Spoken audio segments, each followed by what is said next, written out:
Want to check and just make sure everything's coming through okay? Yeah, I got you. Sweet. What's up, everybody or nobody? I mean, it does say we're live. I'm looking. We are live, and it looks beautiful. Oh, sweet, sweet. Yeah. So we'll basically just do this. I did make an announcement. We can try and get some people in here Yep. too. APL. Yeah, make that announcement. Yeah. So I did one in the live now. Do at here.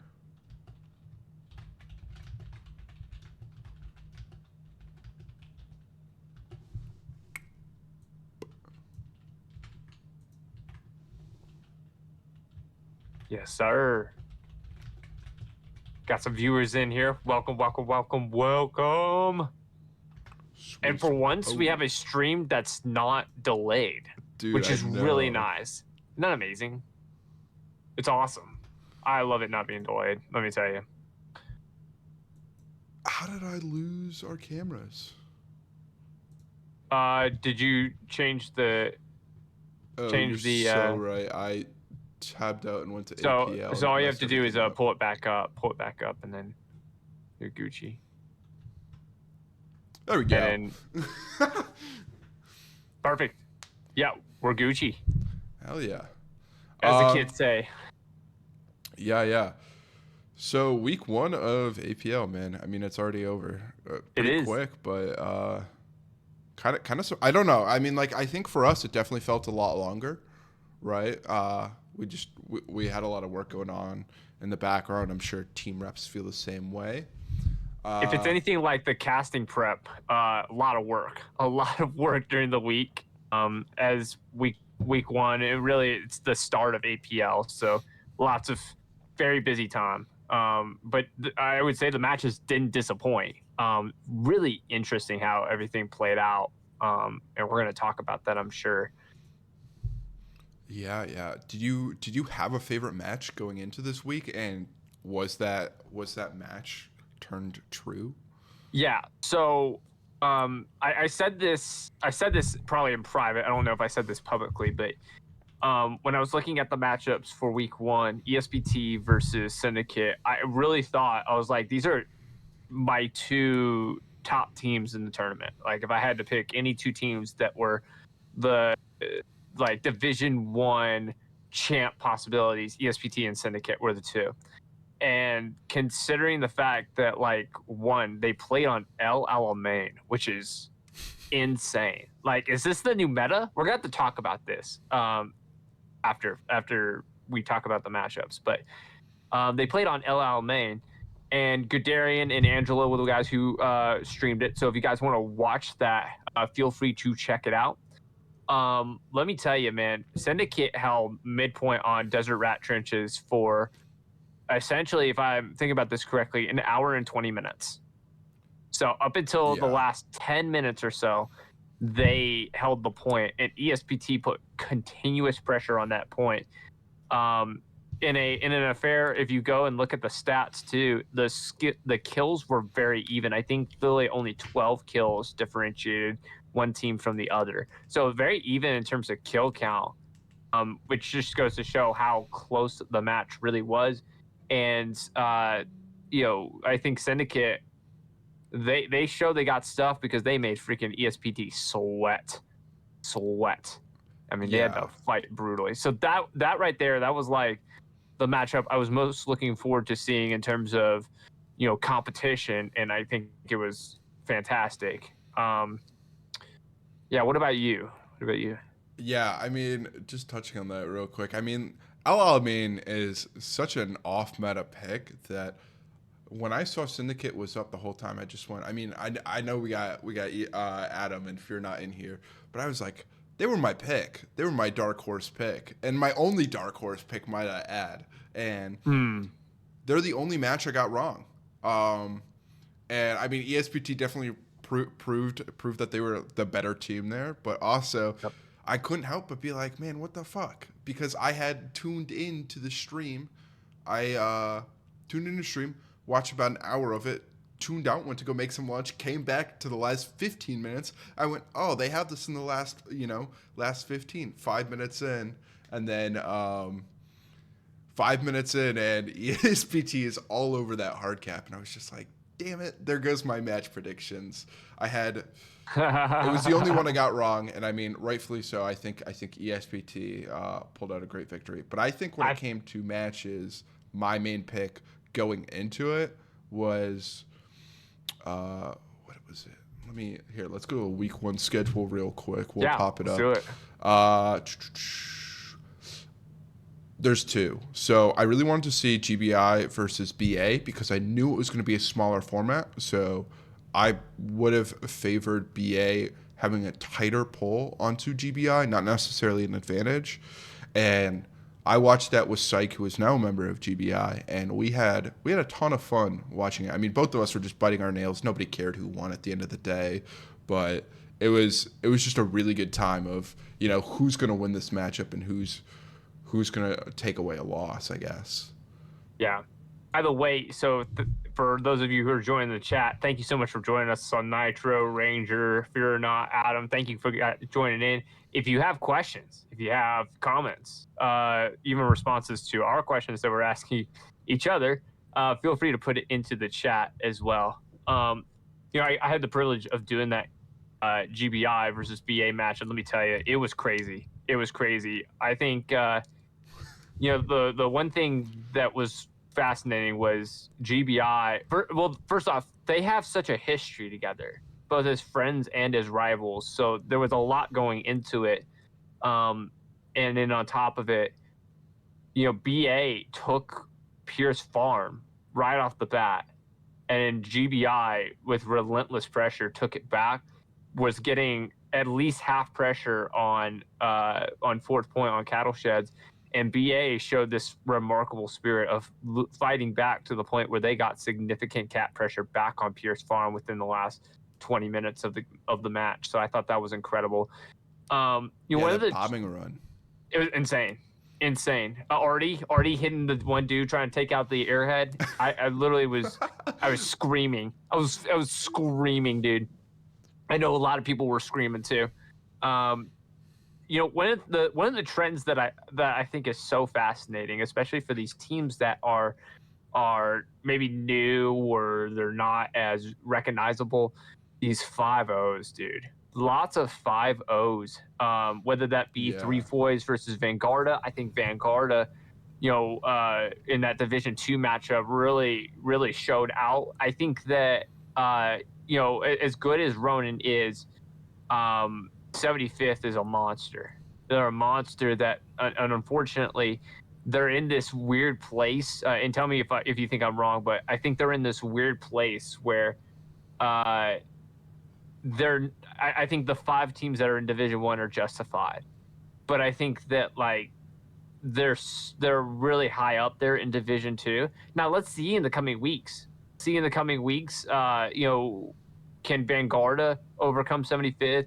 3AC, can they overcome 75th? I'd be really curious to see if there's any upsets on 75th, but 75th seems to be the team to beat right now, with Vanguardia showing a really strong result against Three Foys. And then on top of it all, Mikey's and Lucky Strikes versus 173rd, they also had a 5-0 as well. So they got to feel extremely confident given the fact that, Mikey's has never been in a established tournament. They come into their first match, they get a 5-0. And so, and the best part about all of this is it's week 1.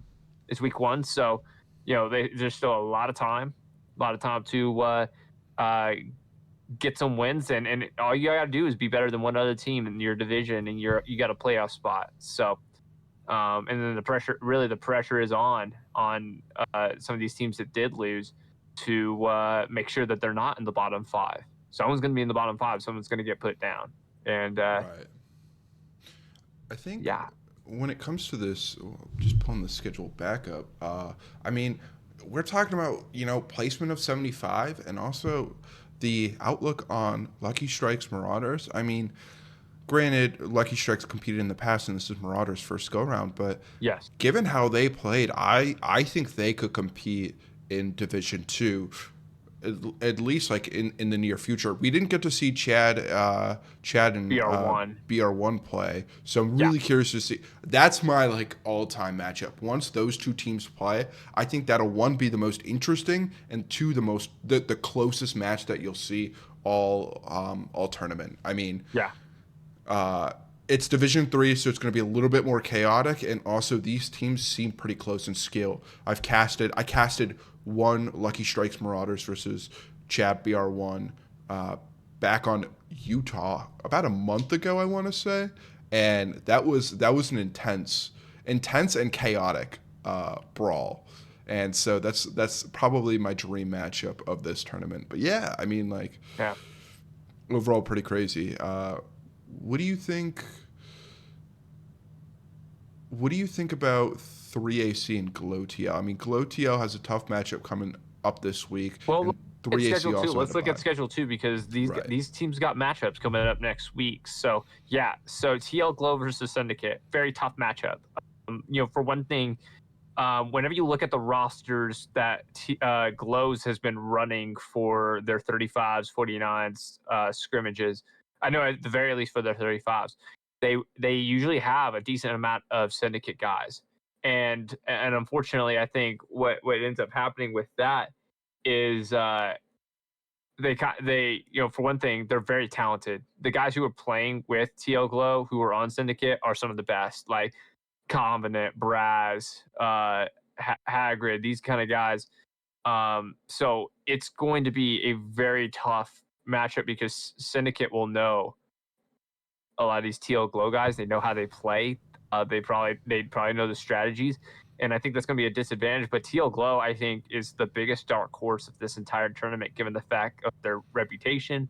But also, they have a roster that is somewhat known and somewhat not known. Their community has guys from freaking every single team that's on this schedule. But in terms of who shows up for TL Glow, that'll be what's really interesting. They easily could be a number 2 team, or they easily could be in the number 5 team. So it'll be really interesting to see. And Syndicate is one of the best of the bunch, so going to be a really tough matchup. And then the others, I know you were asking about 3AC. This is interesting because Ronin versus 3AC is actually a rematch of a scrimmage that happened about 2 weeks ago. And in that one, it was 3-2 in favor of 3AC. Once St. Mary Glace was the midpoint. Cemetery was the second point for Ronin.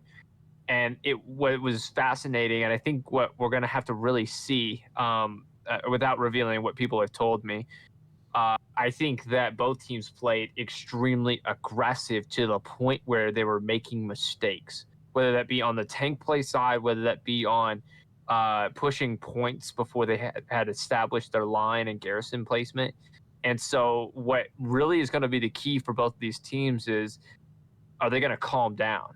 Are they going to calm down, settle down? The map for the 3AC versus Ronin match is, I'm checking it out right now.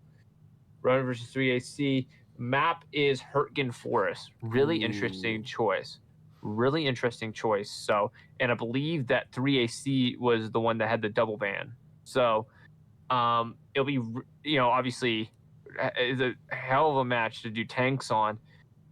Which actually, I don't know if that helps or hurts 3AC or Ronin, because Ronin plays very loose with their tank play.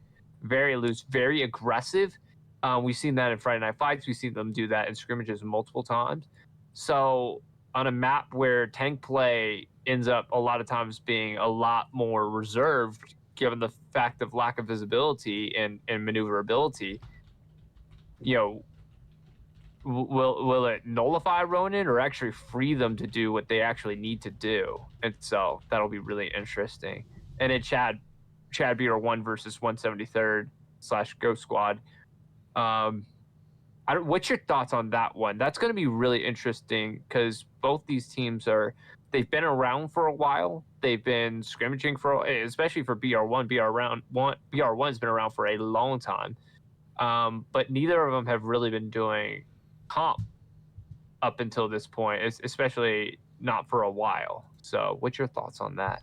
Yeah, I think when it comes to Chad BR1 versus 173rd, I mean, we'll talk about our predictions going forward in a little bit, but I think I think it's going to be a really tough matchup for 173rd.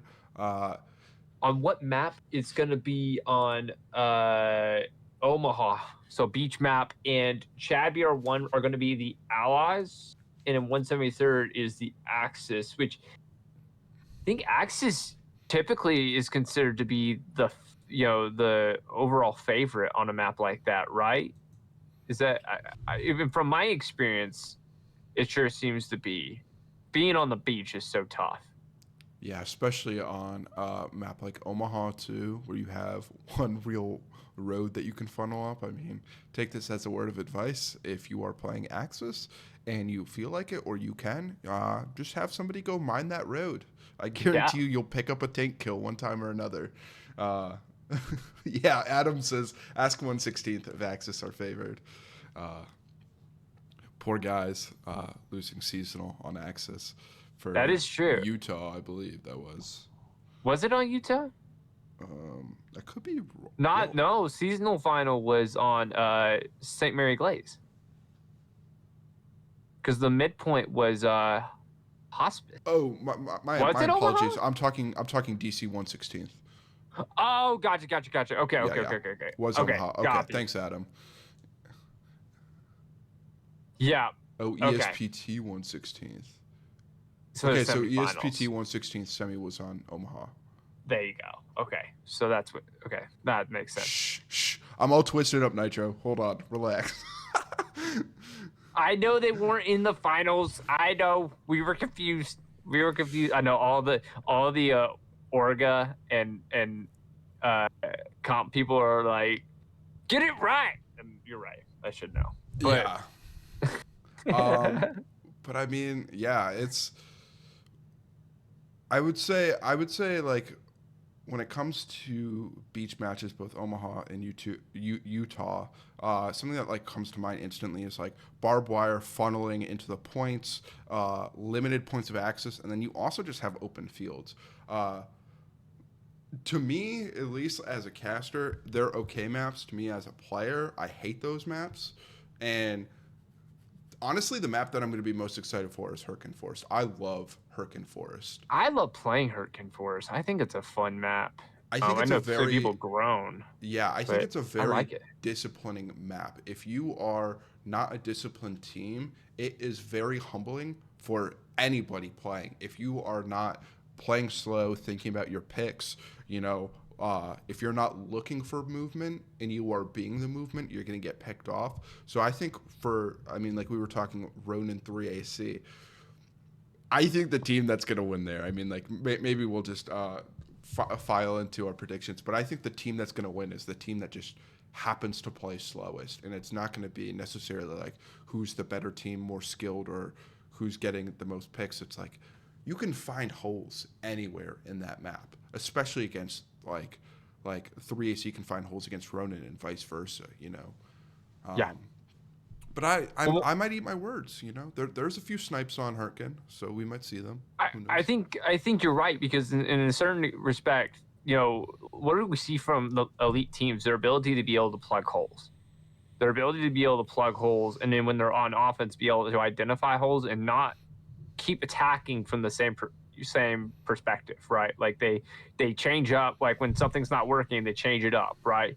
They attack from multiple angles. They're teams that they don't do the same thing over and over again and expect different results. So I think that whoever whether that be Scar, whether that be North Pass, uh, your ability to be able to plug holes and keep them and limit their avenues of approach is going to be huge. And if you're playing super aggressive and trying to cap the next point, you may get caught. You may get caught.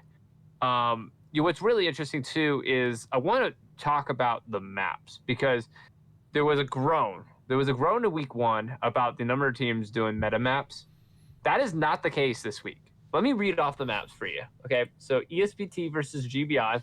ESPT will, for the second week in a row, do El Alamein Knights, okay, against GBI, which is, I guess, turning into the ESPT meta.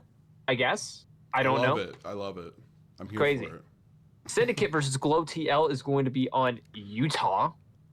Okay, so a beach map. 75th versus Vanguard SME. That's a meta map. Ronin versus 3AC, like we talking about, Hurtgen Forest. We are desert people. Ain't that the truth? You guys are, bro. We need to change ESPT's name to the Sand People.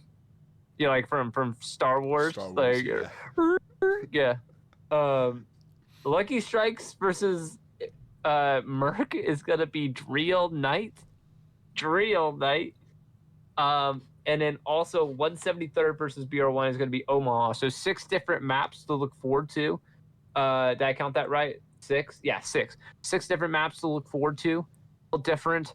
Lots of like it is a variety. I think the only common thread is no one wants to play a Russian map. That seems to be the only thread, and it's funny because I think for a long time no one wanted to do a British map, and look at it now. We've had consecutive weeks with at least one British map, and this week we have 2 British maps. So it's gonna be really interesting to see.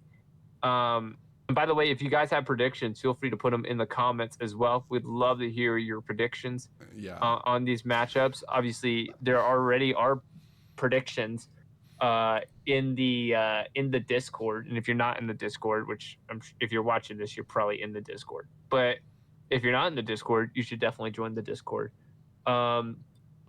Looking at the votes so far, I'm trying to find the closest. And I actually agree with this being as close as it is. 75th versus Vanguardia. I think that right there may be one of the most competitive matches of the week. You know, Vanguardia was very strong against 3-4s.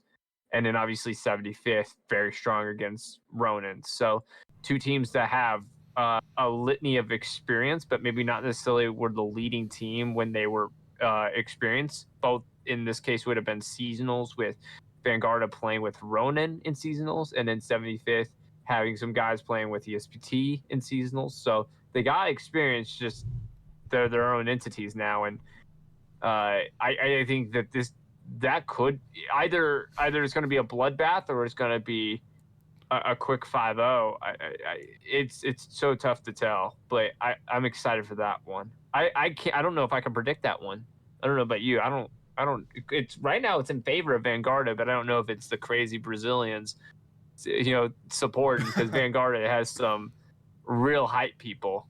Yeah, I mean, here we'll go over to the week 2 schedule and kind of go down this list, and you can maybe give me some of your predictions for let's start with Division 1. We'll talk about Division 1 Okay, first. yeah. Let's do it. Okay, ESPT versus GBI. GBI played super well in that match versus BA. I guess a very tough BA, a very resilient BA team. But at the end, and I think one of the things that spoke to me was the command play from Prawn Hub was exceptional, was truly exceptional. I think he did a strafe precision that was just unbelievable. He strafed the tank to get the crewmate and then precisioned it. And if it wasn't for Honey Badger, getting into the driver's seat and backing out, they would have lost that tank for sure. Suffice it to say, GBI is not a team to be counted out, but this is also a rematch of when GBI was eliminated by ESPT in seasonals. I think it's going to be the same on El Alamein, but I think it's going to be a close one. I say 3-2 for ESPT in that matchup. Yeah, I think I agree with that. The issue in my eyes is, one, map. This is a map that's just, one, not played, and two, like, I feel like the meta hasn't been explored enough on the map. I mean, I know in the chat we're talking about truck snipes off the start. The problem, like, instantly, it's like, I agree. There's probably not going to be any truck snipes, because even if there are like avenues of approach to do a truck snipe, these routes aren't necessarily set in place. So you're probably not going to see the same truck routes that you saw from Sin and GBI. And I'm sure for ESPT, they're going to They're going to refine their truck routes as well. And I think there's just so much room to explore. I mean, like the difference between El Alamein and SME is like SME has been around for ages. And yeah, like it got refurbished at one point, but we've all played SME, 100,000 times. And we Yeah, all, every nook and cranny of that map. right. And if you had to say one thing, ESPT has the advantage in the fact that they've run this once already. Yeah, they have a week's And worth that of strats has to to go be, off of. yeah, they have to include that. You have to include that when you're making a prediction. So, and that is a good point. Super hard to see through that dusk. It really Yeah. is. So that does help in terms of balancing a little bit. But I still say 3-2 ESPT. And when I make these predictions, like I'm an idiot. So like, don't take my predictions for like what's going to happen for sure.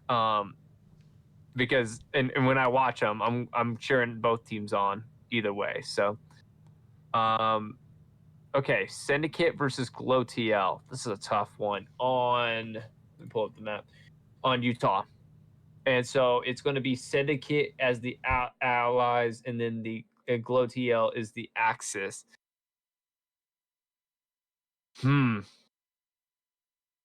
Man, Syndicate's going to hate me for this. I'm going to call upset. I think it's an upset for me calling Ooh, this. okay. I think it's going to be 3-2. 3-2 TL. Glow TL? Really? Okay. 3-2 Glow TL. And I only say that from the perspective of like, Syndicate would know Glow TL better than probably anyone, but at the same time, I don't think anyone really knows Glow TL. And I think they're going to come out, and I think they may do some unconventional stuff. They've been extremely strong in their scrimmages.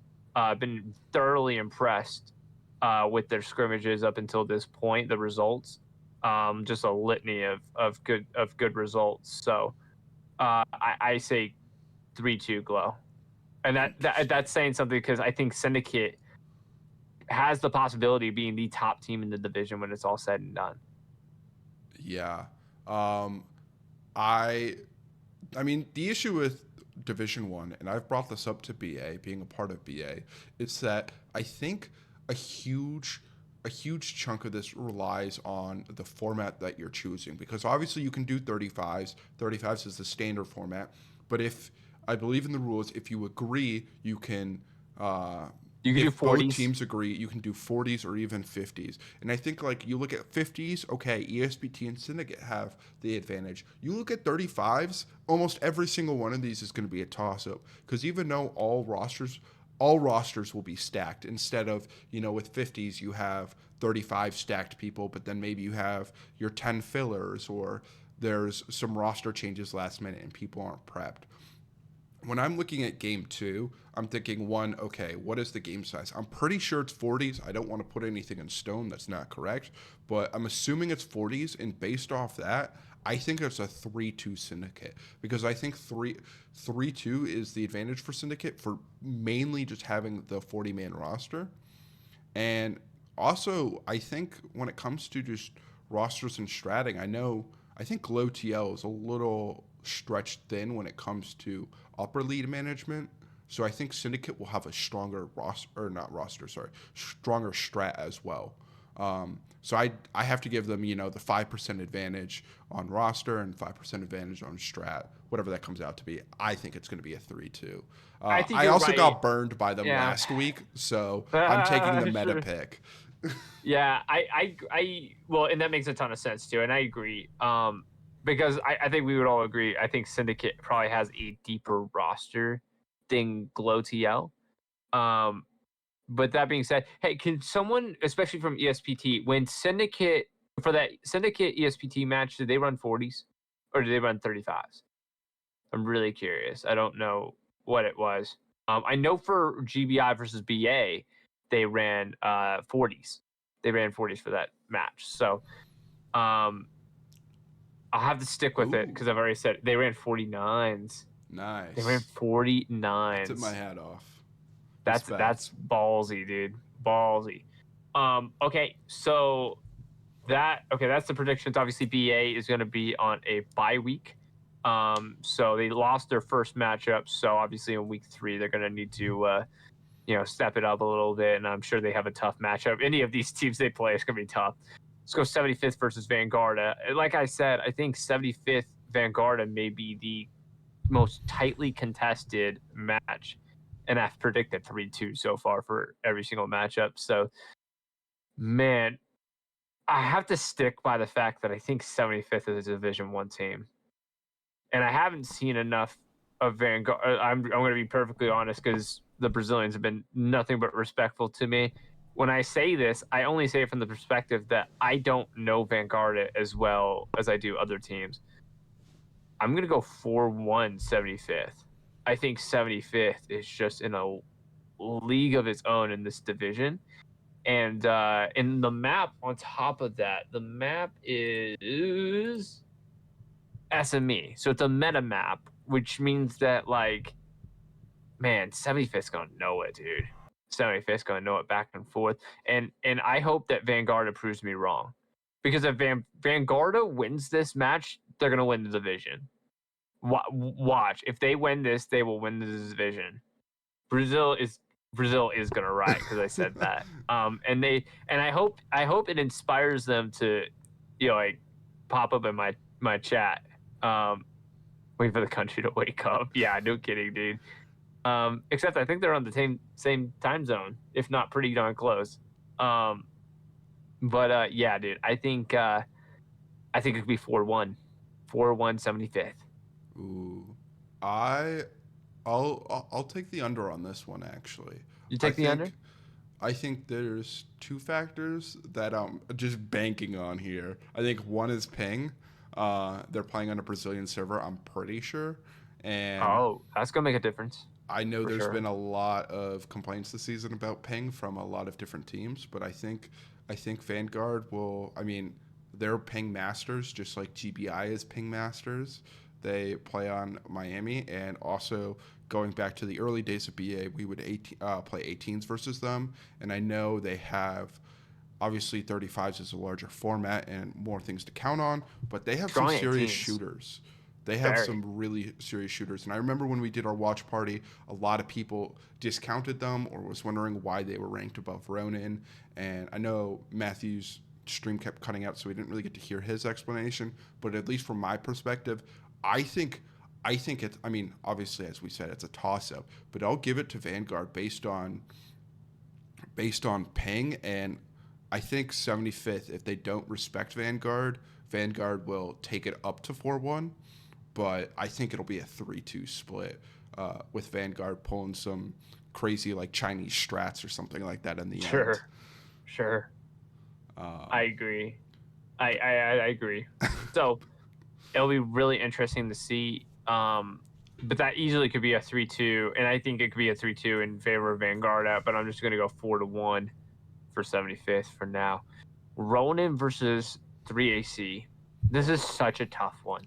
Yeah. Part of it is because of the ping. I will say that Brazilian server. For now, I don't know what the. I know there's been discussion about it. So ping could be being an issue as well. But on a Hurricane Force, which is such a different animal than most of these maps, I think what you said illustrates it perfectly. Who plays it slow is going to be the team to win this. And based on what I have seen in scrimmages from 3AC since that Ronin match, I'm going to give it to 3AC. I think that they're the most likely to play it slow, and Ronin may learn their lesson too. And the hard part about it is that Ronin, like you were talking about, they may find their points. They may find their points to pinch in. They're certainly a very aggressive team, as are all South Americans, if it seems to be. But the hard part is that 3AC's struggle has been their tank play. It's been their tank play, especially from the very get-go. Hurricane Force may help them in that regard. It doesn't have to be... tanks aren't as meta on Hurricane Force as it is on other maps, especially maps like Foy and as we saw in El Alamein, tanks were huge on El Alamein. So I'm gonna give it 3-2, 3AC. Yeah, I think I have to agree with you. And it kind of breaks my heart because when we saw that 3AC Ronin match, I mean, you saw Ronin pull out some big brain plays. There.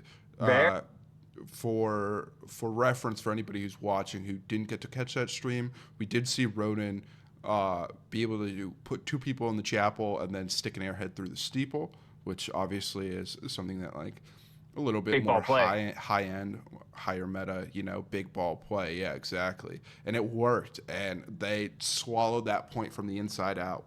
And I don't think there's that many options on Hurtgen Forest.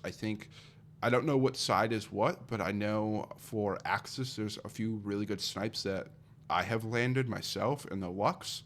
There's also a few. I'll give this as a little secret. There's a barrier. There's a barrier snipe as well. I don't know how public that Ooh. knowledge is, but Ooh. there's a barrier snipe. And so I think like if these teams do their research, maybe, but I think even with ping advantage and these smaller little tidbits of knowledge that Ronin has, I think 3AC one is going to be the slower playing team, and two, like you said, their weakness being armor is going to be heavily negated in this map. It just comes to playing smart, and I guess I'm really banking on 3AC to play smarter than Ronin for a 3-2 in my eyes as well. Yeah. I think if Ronin plays it slow, they have as just an equal chance to win it. And so it'll be really interesting to see whoever casts that, man, like focus on who sets up their garrisons better, who sets up their line better. Um, because if you start seeing cap pressure on fourth point, look for the other team to capitalize on it. Look for the other team to capitalize on it. So let's go down to Division 3. Lucky Strikes in Mikey's versus Merc. Ooh, Man, this is tough. I That don't is know. I tough. think this one's actually pretty easy for me, and You think so? You yeah, you I'll go you hit first me with on this you one. go first. Yeah, go Yeah, first. yeah. I think LSM is going to be able to pull out the dub here. I think there's, and this is definitely like, I feel like I am dying on this hill when I say that Merc going into this match everybody thought was very good, and I understand that there's no doubt that they are one of the top teams in Division 3.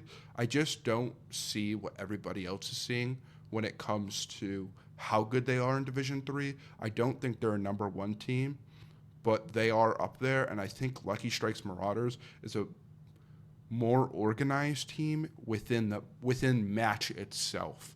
And you look at like how they're communicating, it really resembles a Division 2 team. I mean, so I'm gonna take them on this. I'll even take them on a deciding whether they go 4-1 or 5-0.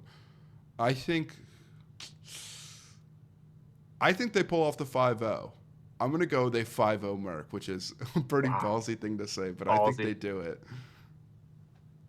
Wait, what map is this? Is this the drill map? It's a good question. Good Because question. if this is the drill It's map, I'm SME. It's SME. okay. No, Yeah, no, no, no, 5-0. no. I'm not wrong. I'm wrong. It's Drill Night. It's Oh Drill Night. shit. Maybe. So let's talk about it because Drill. So Lucky Strikes is going to be Axis, which means they're on the north side of the map. Merc is Allies, which is the south part. And if I remember correctly, the points are much more in favor of the Allied side. They're on the south side of the river. Now, it's not as bad as Remagen, obviously. Surprised no one watch next week. We get a Remagen pick. But it's not as bad as Remagen in the sense that you can cross rivers and you know I've been really I've been really blown away by Drill as a map, especially after watching Glow's tank battle that they had on that 5v5 tank match that they had on Drill. Kind of opened my eyes to the ability to flank wide across the river. So I know that Merc has experience on Drill. I don't know what Lucky and Mikey's experience is on it. You got to say, is the win against the 173rd of 5-0 extremely impressive, and I think that it seemed a little bit disappointing. Even in a win, the fact that it was only a 3-2 against 10th Mountain seems uh, a little bit disappointing. Man, I'm gonna. Let's hear it. Man, it almost depends on the point, right? I still stand by it. I think I'm a man of my word. I said it's a 5-0. I think it'll be a 5-0. I really don't know if anybody who has serious, let's say like Division One, and Division One expanded, right? I don't know any that would that have experience on drill, but I'll stand by it. All I right, think it's a 5-0. all right. I made They up get my lucky. mind.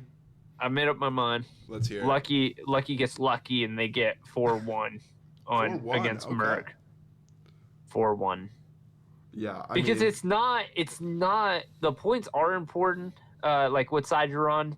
But truth be told, how many times have I watched the Axis just beat up on the British, pushing all the way back? It really boils down to tank play, and do you make your shots or not make your shots? Do you position yourself well? Because, man, if it's that West Point, the factory, bro, it's going to be so tough for sorry, I see a comment. The winner in comp drill is the Twitch chat. Amen to Right. that. That is true. That is true. What's your thoughts on? I want to hear the comments on drill as a comp match. That's going to be my first time watching a full blown comp match on drill. So I'm really curious to see. I'm going to go 4-1 though. I'm going to go 4-1. Lucky Strikes, Mikey's Marauders. I also want to know, aside from your Sorry. map preferences on drill, I want to know what the chat thinks about these two teams. Like, what are your picks? Who's gonna win? On Merc and Lucky Strikes, Mikey's, because that's a tough one to me. That's a tough one. Okay, well, in the meantime, let's go back to the last matchup. Yeah. 10th is on bye, so it's going to be 173rd versus Chad Beer 1. Man, I'm so sorry. 5-0 for Chad BR1. I hate to say that. I hate to say that, but like, I'm gonna say this, regardless of what the map is, I think it's 5-0. I think it's 5-0 for Chad BR1. Chad has been extremely impressive. Whether that be in Glow's 10-0 win, Glow 10-0 win. Oh, you bastard! That's funny. But you know what? I'm gonna take a moment. Glow. I've said this over and over again. LL Main, such a great map, and look what has happened now. LL Main, 2 weeks in a row being used for a comp map. So proving it's viable. Glow. He's leaving. Yeah, you do that, Glow. No, we love you, dude. You got to go 5-0 against 173rd, right? It just, the problem, you know what's funny is that when I watched 173rd versus 3AC, the one impressive thing from 173rd was their initial tank battles. They beat 3AC on tanks really bad in the very beginning. And if they had any semblance of infantry support, they would have actually pushed 3AC a bit. But that was it. That's all. That was the only shining light in the entire thing. And I watched them get into a cap race that was so close, but you could still tell it was in favor of 3AC. And when it was all said and done, the team that pushed people back to the point to try to slow cap progress was 3AC and not 173rd. I saw no people going back. And that to me is just the end all be all lack of understanding or lack of willingness to go and try to slow cap progress. So I worry about with 173rd their ability to coordinate and put their people in positions to help their team both on offense and in defense. It just, they kind of did a rookie mistake of putting all their chips in the table, even though they're losing it, and just hoping on a win, on a prayer that they get it. So 173rd could definitely prove me wrong. There's a reason why they're in this tournament. But I think Chad BR won 5-0. I think I agree with you there. I think when you brought up a good point, I think by far 173rd's best attribute is their tank play, and their tank play puts them. I think like you take out infantry and their tanks sit near the top of Division Two. I think they play really smart for the teams that I do cast and the teams that I do see. They're one of the only teams that I see really sit back and play in like very passively, take smart trades and not push up. Whereas the infantry, as you said, gambling their fourth point away and, in my eyes, very visibly losing the cap race. And not enough that any seasoned person would be able to see, hey, we're not winning this. We need to at the very least try to slow cap progress on the point, and just refuse because they were capping third point. And and on top of it all, then it just led to this slide of just now we're getting 5-0 because they got guys in our first point ready to go. Like it was just a rookie mistake. And right. I think also when it comes down to it, they're with the position that they're in, they have the ability to either really crunch down on the meta and watch a few VODs and kind of see what other teams are doing and at least implement for the time being what can be implemented for their team or what would work in a short notice.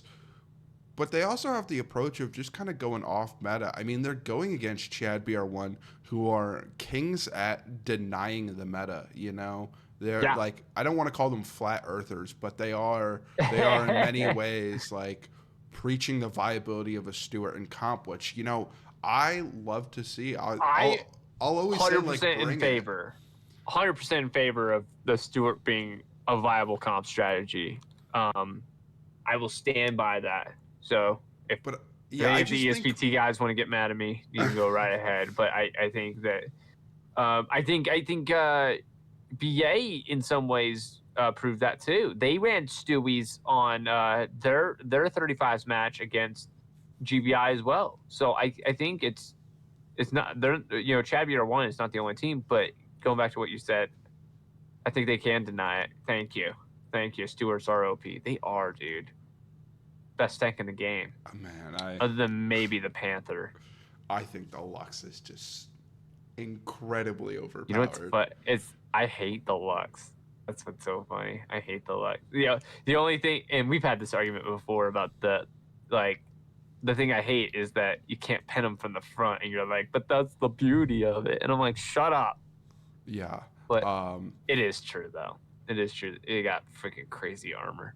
You know, yeah, but this tournament is all about letting these teams kind of experience comp for the first time outside of people like ESPT in the chat and BA and, you know, people in Division 1 who have played in other tournaments. And for a lot of people, this will be their first tournament. And it's going to be really good learning experience, but it's also really important not to get disheartened. And obviously, this kind of goes out to 173rd.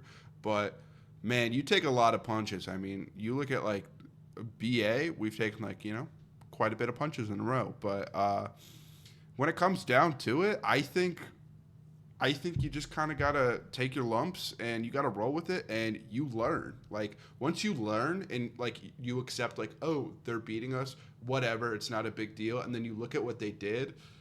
It's like giving a kid candy. It's like, oh, I can see their strats now because whoever is casting, let's say it's Mo the Toe. Mo the Toe's hitting M every 5 seconds, and now I can see their maps every 5 minutes. Yeah, I 100% agree because at the end of the day, if 173rd had put people back on that point, that match could have been a different story. You know what I mean? Like if they learn from that and they learn to do their OP swaps, they learn to put guys. Be like, hey, code red, let's get back Alamo, let's get back on point. I think that right there, I mean, man, it could be an entirely different story for them because, man, the tank play was thoroughly impressive. So yeah, and the hard part is at the end of the day, someone's going to be the worst. Someone's going to be the best. Someone's going to be the worst, and that could be said for not just this whole competition, but the individual division themselves. So, But at least they had the balls to compete. 100%. Any team that comes into this tournament has some serious balls. Is one of the because we can criticize them all they want, but they're the ones putting themselves out there. So. I didn't hear no bell gif is going off in my head. Whoever gets beat down the most always has my respect because at least you're taking it with the big boys. Sure. I mean, I know Glow's in here, and I mean, like when Helios was still around, every single time I'd see them play, they were taking the bigger man on, and every single time I would have said, yeah, they're gonna lose, and sometimes they do lose, but sometimes they did win, and like as long as you can take your lumps and like be a ballsy man to take those matches, that's what it's about. And like I have a huge respect for 173rd for being here because I know in the past they've been skeptical about tournaments, so I'm really glad that they're here. But I don't know. I think if anything, I think it shows potential. I think what I've seen, it showed potential. That's what's so heartbreaking is that like other teams too, they got potential. They have potential to be better than what they are right now, and I think they have, even in this tournament, have the potential to show that they have the opportunity to go and improve. Like, I mean, think about it this way: look, if they learn a lot, they get 1 or 2 wins, they get into the playoffs, they could be an entirely different team by the end of it. And man, dude, like they could be right in the thick of it. It's not it's 1 week. It's been 1 week, so like, by the way. Glow, I don't know what you're talking about with the lights in the background. They're cool lights. So, RNG, Yeah, Poyo has made a really good point. Is he saying Ronin? He says RNG also plays a major role in evenly matched rosters, either for middle point layouts or sneaky plays going the right way. And I think he's right on the money. Especially like when it comes down to Division 2 and really Division 3 too. It's like, although we made our predictions, any of those things could be a toss-up, and it's not easy to say. I'm going to get proved wrong on all of them. Watch it. It's going to be like the opposite on every single one of those, dude. 100%. But yeah, and I also saw that Chris, JT, and Scripture were here, so I want to hear what their thoughts, if they're still here. I want to hear their thoughts on the 75th. We'll go to the week 2 schedule right here. Yeah, I want to hear their thoughts on the 75th Vanguard match going into it. Who they think are gonna win, even though their team is playing. Yeah. And I think, what did we say for those? I said 4-1 for 75th. What did you say for yours? Man, I either said a 3-2. I think 3-2 Vanguard. If we beat them, we go 4-0. Yeah. That's insane. I did not realize that. That's insane. Well, so speculation, but I would think that's a possibility. I think it's 4-1. I really do. But Vanguard wants to prove me wrong. I almost say 4-1 just to make it competitive because I feel like I jinx Vanguard every time where I'm like, I count them out and they're like, nope, we're better than you think we are. So it'll be really interesting to see. FYI, so casters have not been assigned yet for those matches. That'll be coming up relatively quickly here. Right. However, we do have the times. 75th will tank, is what Simply Auburn just said. Vanguard is a very tough game, is what Chris JT said. I think it is too. I think it is too. We're pretty split on this too, so that's why we wanted to get your thoughts. I don't know when you joined, but I think when it comes down to 75th Vanguard, I mean, let me go back to the schedule real quick. I think that's the toughest match, the closest match of this week. That's what I said. I said it was the closest match. Auburn said, I'm just joking. Okay. Yeah.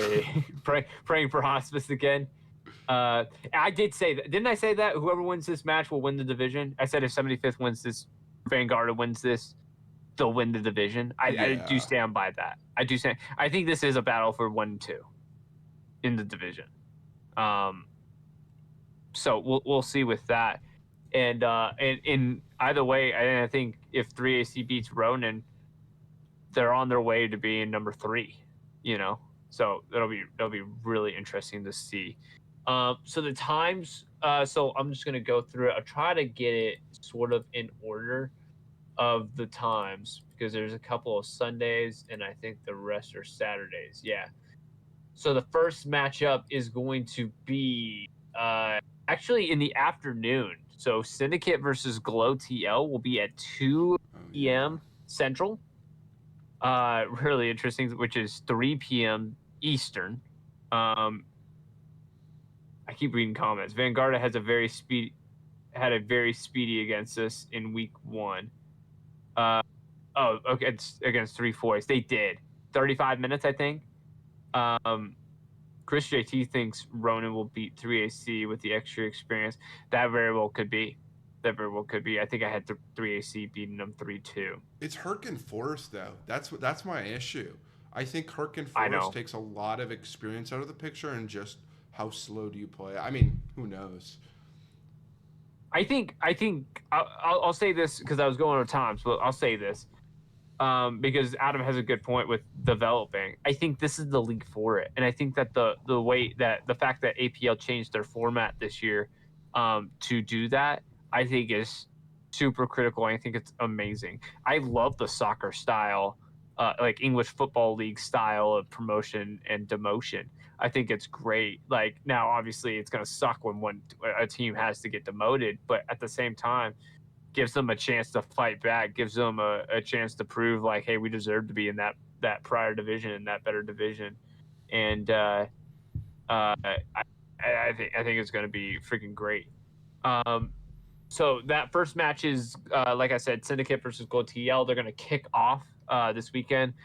Sorry, I got to sneeze real quick. Sorry. And then I believe the next one is going to be at, no, that's Sunday. No, Sunday.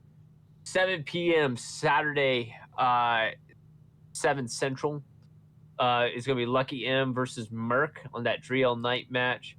An hour later, it's going to be 173rd versus Chad BR1 at 8 o'clock. And then at 9 p.m., so we got like back to back to back, 9 p.m. Central, ESPT versus GBI. So to close out the night, it's going to be that Division 1 matchup.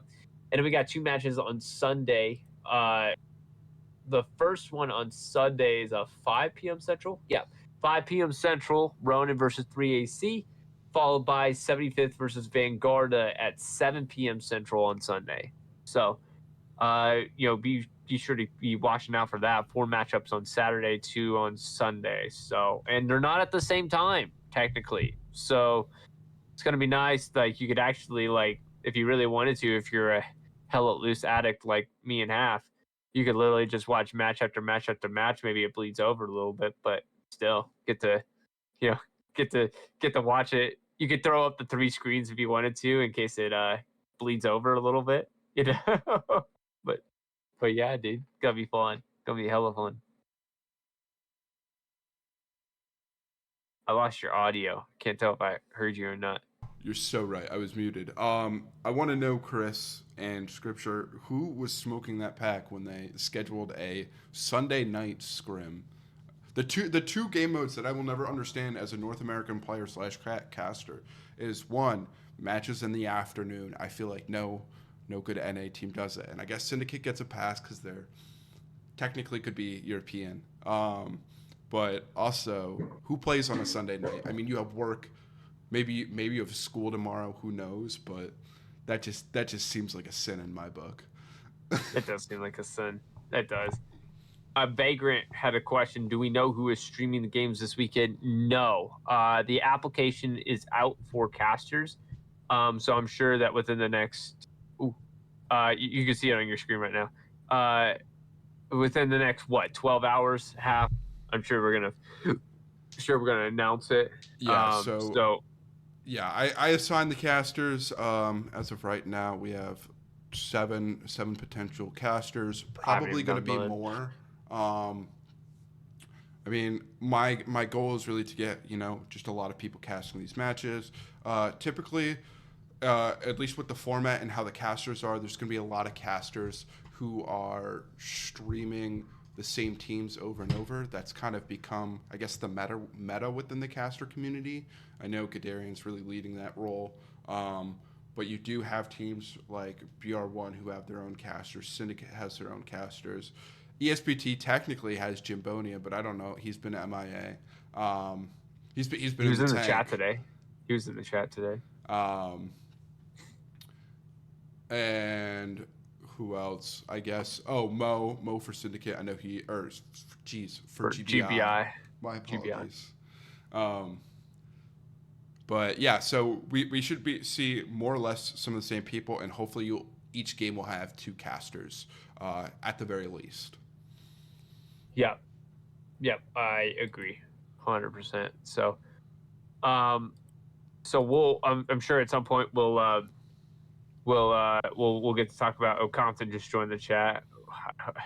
I think he missed our Merc versus Lucky M predictions. I'm not sure I want to do it again without it. Compton's here. Yeah, Compton. I think you guys get 5-0'd. It's a controversial pick, but I'm flipping the coin, and I think some crazy shit happens with LSM. I don't know what's gonna happen, but I'm winging it right now, and that's kind of. Compton said I'm waiting to get 5-0. Hey, that's a good point. Obviously, prove me wrong, But those are my predictions. I was wrong last week. I'll probably be wrong this week too.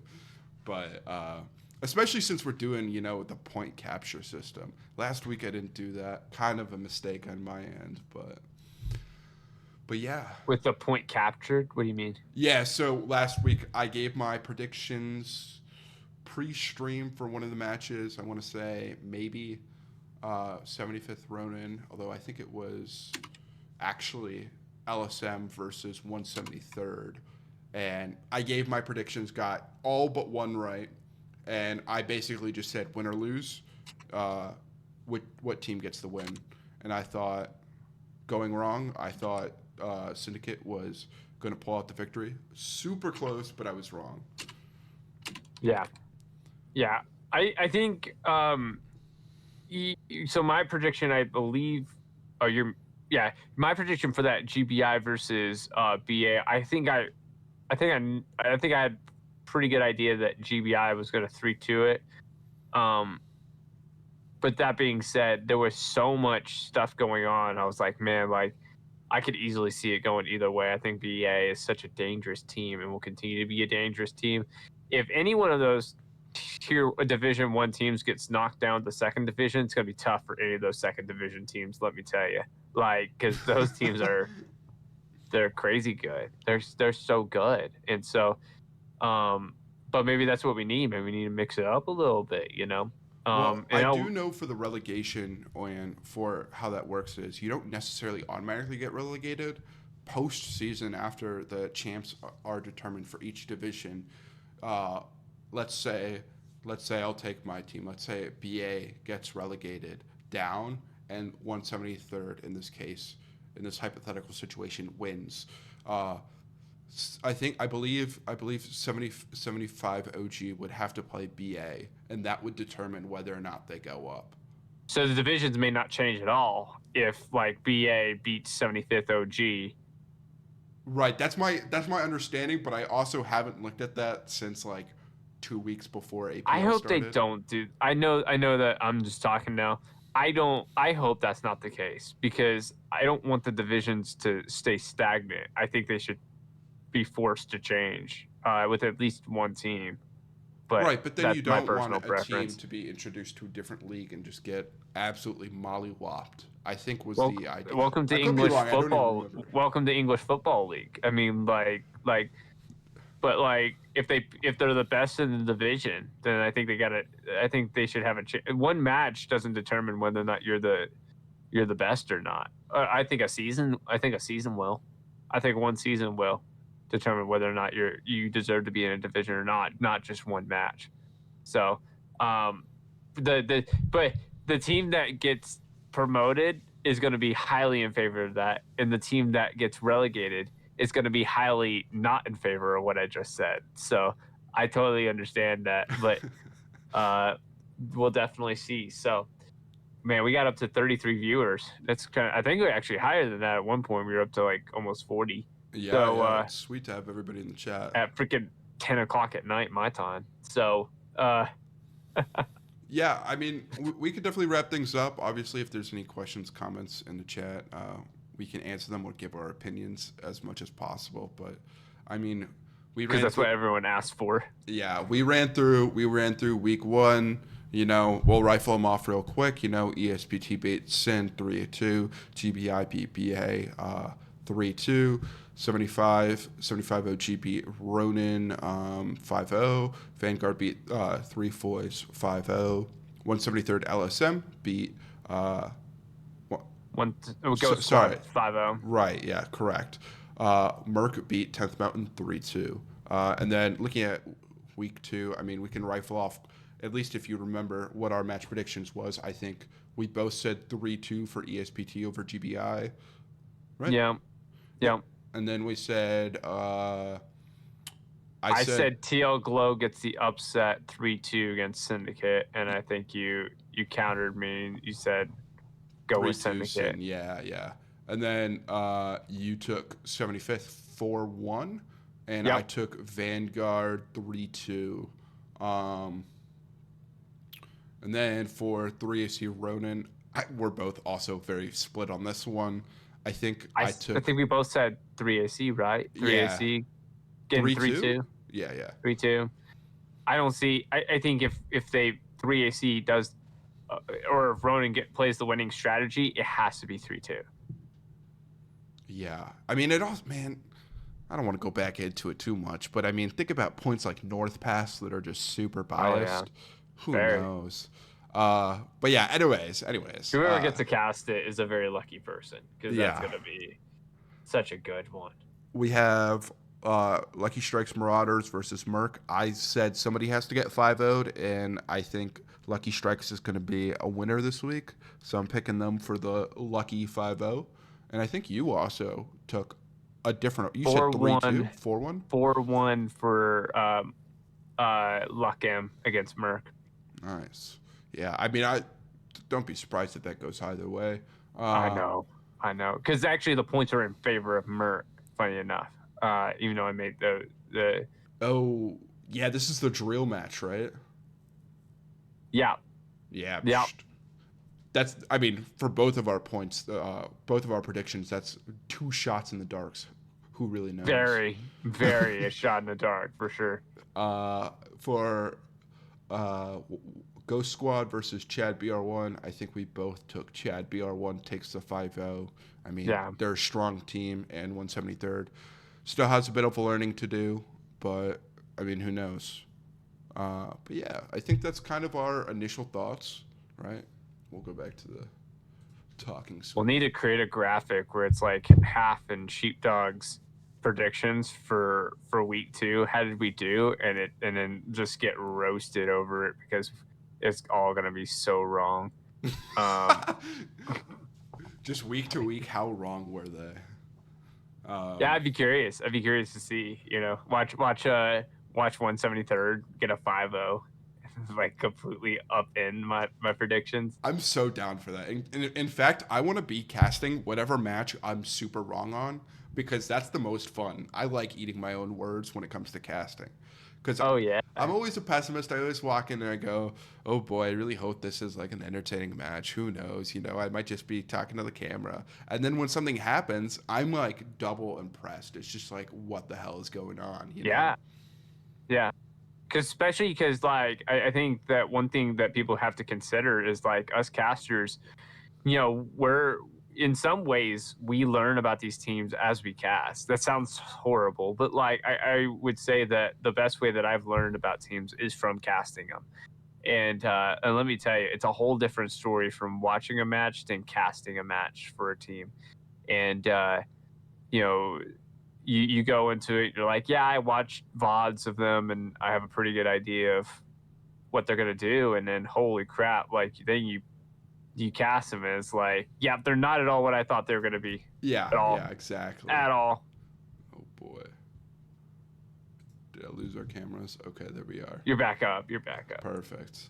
I know, Comrade Grim. We're already roasting, as you should. As you should. Hey, we're roasting too, but also at the end of the day, we're casters. We know nothing. We are the peons of comp. Yeah, they asked us to do this, and we know nothing. So I'm not sure why they asked us to do this. But here we are. You know, your resident non-experts making predictions about APL. Prove us wrong. Prove us wrong. What are the Vegas odds on the division winners? That's a good question. Ooh. I used to make odds for all the matchups for seasonals. Maybe I should make odds. I mean, I can tell you who I think the favorites are for the divisions at this point. Like, I don't know if I have Vegas odds on them, but I'd probably give plus 250 on ESPT, but I'd also make it like plus 350 on Syndicate. Like, they're not that far off. So I would say that for the favorites, 75th plus. Whew. You know what's funny? I'm gonna give it 150. I'm gonna give them that much of a head start.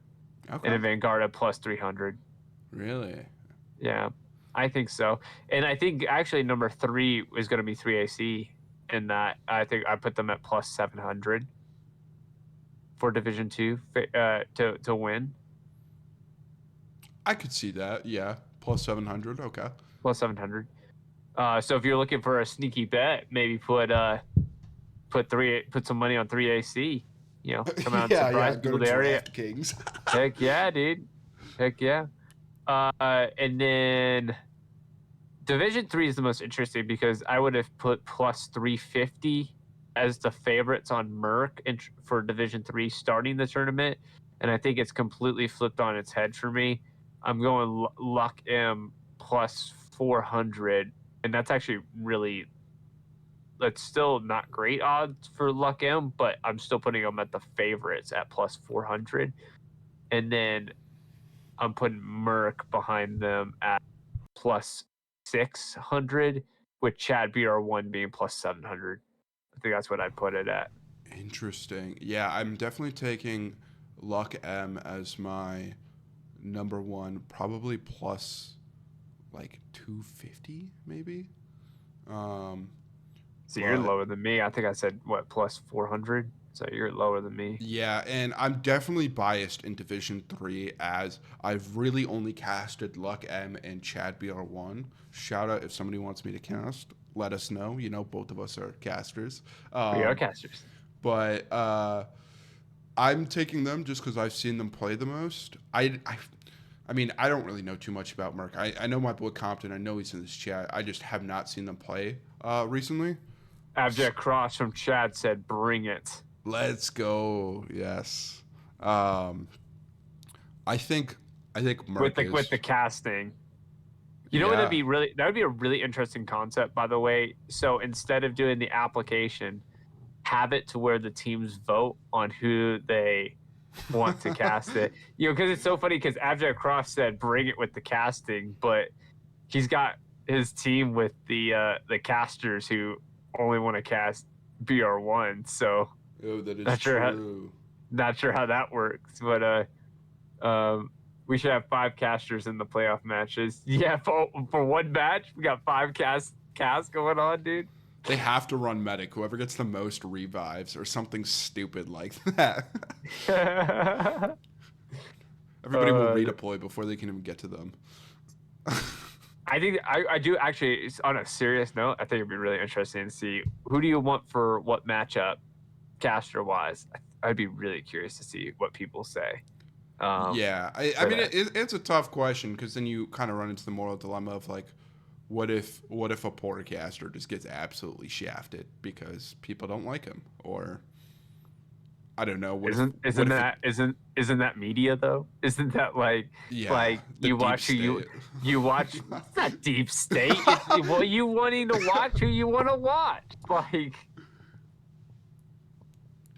I'm sorry. Like I would rather watch Troy Aikman and Joe Buck than freaking Tony Romo. Sue me. Like that's just I like them better as commentators. Although granted, I'm still gonna watch my Cowboys no matter what. no matter who's the commentator on it. Oh, So Cowboys. yes, sir. Yes, Anyways, sir. we'll wrap this up here. Obviously, we've kind With of the Cowboys. yeah, we've kind of done our fair share of talking, and we've done our fair share of putting in our mini roast for predictions, and also just kind of talking about what happened last week and what we know, what our thoughts are on. We'll try and do this every week, hopefully for week 3. I mean, who knows? We'll see when we're available to get this going again, but I don't know. Maybe like right after the matches. On a Sunday night might not be bad. Yeah. Might not be bad. But we'll let you guys know. Big shout out to everybody coming. I mean, I think a big part of what makes this fun is having you guys toast us in the chat and also give your predictions. It's so refreshing to have an engaging chat that you can talk to rather than being on a 15 or 30-minute delay. But yeah, I mean, we'll wrap this up. I mean, thanks everybody. Huge shout out to everybody who's playing, all the team reps that are here, all that jazz. Excited to see the matches. I'm sure you are, Sheep, too. We'll be casting some of you guys, so knock 'em dead. And I mean, that's kind of it for me. You got anything? That's it. That's all I got. All right. Cheers, boys. Take care. Cheers. Thank you for joining.